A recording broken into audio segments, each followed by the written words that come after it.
Hey guys, welcome to my channel. For those who are new, my name is Monica, and for those who are not new, welcome back. It's great to see you here again today. So I was tagged by Tara from Tara Talks Pages. I will link her channel down below and her video. The questions were from the Romance Journey book tag that was created by Becx Reads. She did this in collaboration with Ava from Ava Romance Books, Bree, Caitlin from The Love Librarian, Crystal, Jess from Honest Fiction, Jackie from First Lady Reads, Kaylani, Kelsi, and Sam from Sam Read Little. She did this collaboration with Ava, Bree, Caitlin, Crystal, I think Jess, Jackie, Kelsi, Sam, and Kaylani. I will link all their channels down below. And so they all contributed different questions. But anyways, let's just get into the Romance Journey book tag questions. So the first question is, how old were you when you started reading romance, and do you remember the first romance you read? Okay, so I don't really remember the first romance I read. I do remember this one when I think I was in junior high, where it was, I wouldn't even call it a romance because it didn't have a happily ever after. And it was about a candy striper who fell in love with a cancer patient and he ended up dying. And I was like, that was so sad. But I still kept I still kept looking for the happily ever after.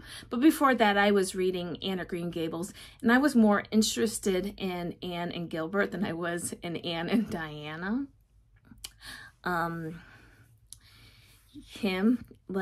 He was my perfect guy growing up. Yeah. I would force my sisters to sit down with me and watch Anne of Green Gables and Anne of Avonlea when it was on PBS when I was a kid. And then I started reading V.C. Andrews. Well, sneaking it was more like it. But I don't know if that's considered romance. Then I found a Nora Roberts book when I was a teenager, which was Dance Upon the Air. I was at work and I was really bored, and I started reading that and I loved it. My first historical romance, and I said this in a video. It was a Julie Garwood video, so I'll link that down below as well. My first one for her was The Wedding, and I picked that one up because of my roommate, and that was my first historical romance. But if we're gonna get kind of technical, my real first historical romance was when I was 15, and that was Pride and Prejudice. Mr. Darcy and Elizabeth Bennet. So I've been reading romance pretty much since I was a kid. And I will say this, I actually started watching Dark Shadows, which is an old Gothic vampire soap opera from the 1960s with my parents. They would have us watch it together as a family. Anyway, and I was more interested in the relationships and the vampire-human relationships than all the other drama. So I've always looked for the romance more so than anything else. I guess that answers that question. Okay, so question 2. Did you deliberately seek out romance, or did you stumble upon it, and how? I guess that answered question 2 as well. That was Crystal's question. No, I've always looked for it. I love romance. I love the exploration of a romantic relationship. I guess that answers that question. All right, so number 3, did you start with traditionally published or indie, and has it switched? And this was from Kelsi. Okay, so I guess since I started as a kid, it was traditional because I didn't really have indie when I was a kid. But I've always not really cared where it came from, as long as it was a solid, well-rounded story. I love character growth. That is my biggest thing, is character growth, the relationship and the dynamic between the characters, specifically the hero and heroine. And if there's a really good secondary character that helps the characters who are falling in love grow as a couple, that it makes it even better for me. One I can think of was On Thin Ice by L.A. Cotton. That one I've been talking about this one a lot lately because of the autism representation in adolescence and caretakers, the representation for caretakers, because spot on. Anyway, that is something that I do look for. I don't really go for whether it's traditionally or not traditionally. I think with traditionally, we're seeing more where it's closed door, whereas you can get away with a lot more when it's independent published. So, next question. What was a romantic trope you were afraid to try but ended up loving? And this was from Jess. And that's easy, Jess. Romantic fantasy. I didn't think I was going to love it. I actually thought I was going to hate it. I don't, and that's funny because I love like paranormal. I love a good human vampire romance, even a werewolf shifter romance. But the Fae, I just always thought they were kind of, I don't know. I started reading a little bit, like the Shadowhunter series. I don't know. There were some things in the Shadowhunter series that just I didn't like, and one of the whole thing was the Fae aspect of it. It just didn't feel like it fit. I don't know. But that was me, so that's why I never really continued on with the Shadowhunter series. But I will say this is for that series, the 3 that are the best is the Clockwork trilogy. I reread those all the time. But other than that, but I don't even know if that's fantasy. I feel like that's more urban fantasy than romantic fantasy. I don't know. But yeah, like I put off Sarah J. Maas for a very long time. And there's a bunch of others that I put off because I just didn't know if I want to get into fantasy. So, okay. So the book, so question 5 is there a romance book you read early on in your journey that you would rate differently today? And this is from Caitlin. I don't think this is early on, but I think 50 Shades of Grey. It was fun in the moment. It's not the healthiest relationship. In fact, actually, I felt like Twilight is more healthy than 50 Shades of Grey, but I had a good time with it and I didn't take it very seriously. But was it Shakespeare or Hamlet or, well, Hamlet is Shakespeare. You could tell it was Twilight fan fiction, but it was a good time. But I have to say that it opened up a lot of readers to the romance genre. It opened up the romance genre. People who were more hesitant. And this is actually for even more true for Twilight, where it opened up a lot of people who would never thought to write were able to start writing because they're like, well, hey, look, Stephanie Meyer was able to write this book. So people like Helena Hunting, and I think there was a bunch of others who came in. They're like, hey, I can write this. I can write stuff too. Helena Hunting Pucked is a fan fiction for Twilight. So yeah, I mean, would I rate that differently? Absolutely. It's not good. It's not good. But I appreciate what it did for the romance community. I appreciated how it opened it up and it introduced more romance to more of the general population, and it made it more mainstream and more acceptable. That being said, there are far more better representation for BDSM out there than 50 Shades of Grey. But again, nobody would have talked about it if it wasn't for 50 Shades of Grey, and we wouldn't have had Little Lies and probably, I think, In a Jam and other really great books, even indie books, if it wasn't for 50 Shades of Grey and for Twilight. So there's a lot of things for those books, even if we would rate them differently. Sorry, now I'm off my soapbox, Caitlin. Okay, so question 6 is, how has your taste in romance evolved over the years? And this is from Bree. It's actually opened up more. I used to be very melodramatic, and I can absolutely be melodramatic to this day. Like, I used to come home and watch General Hospital and Days of Our Lives. So, I mean, give me the soap opera and the angst and the drama any day. But I've gotten more into rom-coms. Like, I love Jana Aston. I once thought if I had read her now, would I rate her as high as I have? I actually thought maybe not, but no. I think I would, because she makes me happy. I think one of the things as a reader that I realized is that I don't really go for what is popular anymore. I go for what makes me happy. I read what makes me happy. I don't read what everybody likes. I will try anything that's new because you don't know what's gonna land. Like, I tried Haunting Adeline. Did it land? Not quite so much. I've read things that are darker than that. I kind of laughed at it. Everybody's like, oh, this is the darkest thing you'll read. No, it was not the darkest thing I was going to read. Pepper Winters is some of the darkest stuff I've ever read.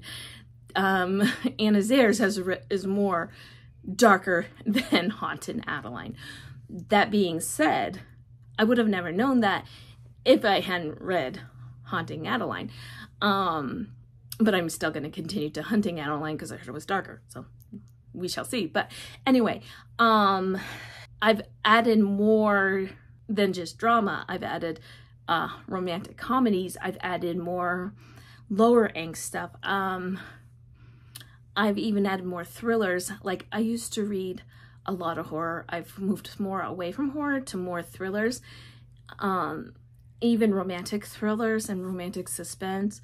But I also love the lighthearted, just low angst stuff like Next of Kin by Hannah Bonham Young. I just read that and that hit really well. I loved that book. That was so good. And I can't forget about hockey romance. It was Serena Bowen, Elle Kennedy, and Helena Hunting who got me into hockey. And my best friend is a hockey stan. Her team is the Detroit Red Wings, so she would always sit there and try to make me watch a hockey game. I was like, no. And then I started reading these books and I was like, okay, now I can see the appeal of hockey. So yeah, as I grew as a reader and opened up my horizons, I've done more than just classics like Anne of Green Gables and Pride and Prejudice, and moved more into more mainstream adult, but not just that, but small town and all sorts of other things. I'm more open in my reading than I ever have been because I'm more willing to try anything new because I want to find the next book that makes me happy. Okay, so number 7 is, what is the most powerful romance that you have read that left a lasting impact? And this is by Kaylani.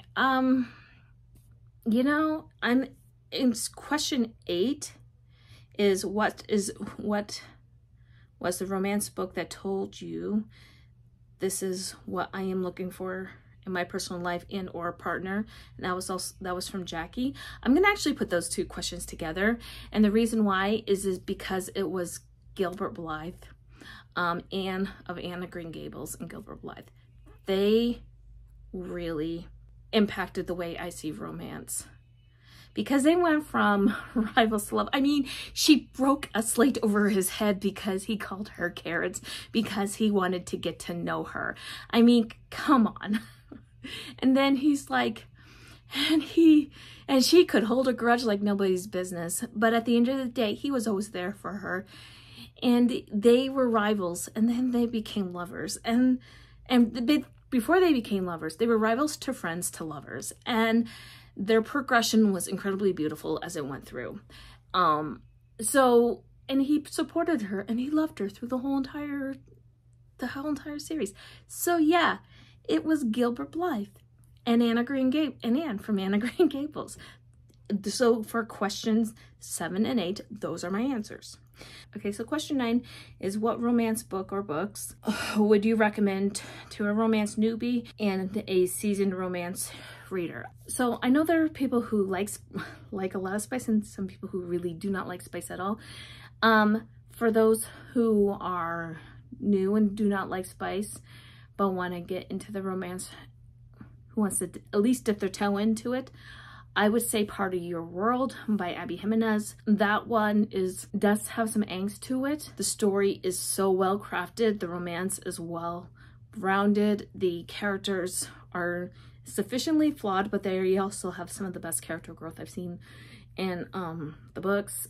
I love how she uses a little bit of suspended disbelief in how they come together. I loved it. I loved the whole thing. And I would absolutely recommend that for anybody, whether you like spice or not spice, whether you're new or not. So question 10, this is the final question, and is, in your eyes, what are 3 perfect romances? This was from Sam. So you're gonna laugh at me for this, but the first one is Love in the Afternoon. Who would have guessed that one? I have not been talking about it at all on this channel. No siree. This one is Beatrix Hathaway and Captain Christopher Phelan. And she loves her animals and starts with epistolary. They fall in love through the notes that she writes, but she writes under, she pretends to be her friend Prudence, and he falls in love with her thinking she's Prudence, and so she feels guilty, stops writing. He comes home, he tracks her down. Love the story, fantastic, one of the best Lisa Kleypas books out there, and that's saying something because I'm looking at you, Devil in Winter. So yeah, so that's number 1. Number 2 is Wrong by Jana Aston. Yes, I know you're gonna laugh at me, and that's okay. I love Dr. Luke Miller and Sophie. I just love how funny they are. Well, she's really funny. She's quirky. I love that she wears all these comfy socks, especially socks that says classy bitch. I love that they met, that it's an age gap, and it's great secondhand embarrassment. I love that they both pine for each other. They both want to be together, but they don't think they could because of their age gap until they decide to give in on their feelings after they realize that he is her gynecologist when she goes to get birth control. Anyway, it is a great time. I love it. It's so much fun. It has the right amount of angst, right amount of humor, right amount of spice, and it's just perfection. I love that book. And it's one of my favorite of all times. And I will never not like Jana Aston. And so the last one, and I really read this one a lot, and I don't always talk about this one. And I'm not being sarcastic on this one. I don't always talk about it, but it's Unraveling Him by Claire Kingsley. This is book 3 in the Bailey Brothers series. This one is Grumpy Sunshine and Forced Proximity, Fiona. Her dad is a POS. He's really horrible. Her friend is not much better. I actually think she's worse, but personally, she decides to leave home and she ends up with Evan Bailey. She's like, I will help you find this car. So they sort of go on this road trip, but she also stays with him, and he is so grumpy. He likes to be left alone, and she's just happy sunshine, and she has her plans, and it's just so great. I love it, and I love their dynamic, and I love their character growth. I love how they come together. So those are my answers to those questions. I do need to tag some people, so I guess, and if I tag you and you've already answered, please tag someone else, because I don't really know who else has done this, but I will tag Christi from Christi Reads a Lot, and Samantha from Booked with Samantha. And if you made it this far in this video, please leave me a cloud emoji, because the clouds have been going in and out since I've been filming this video. And until next time, my friends, happy reading. Bye.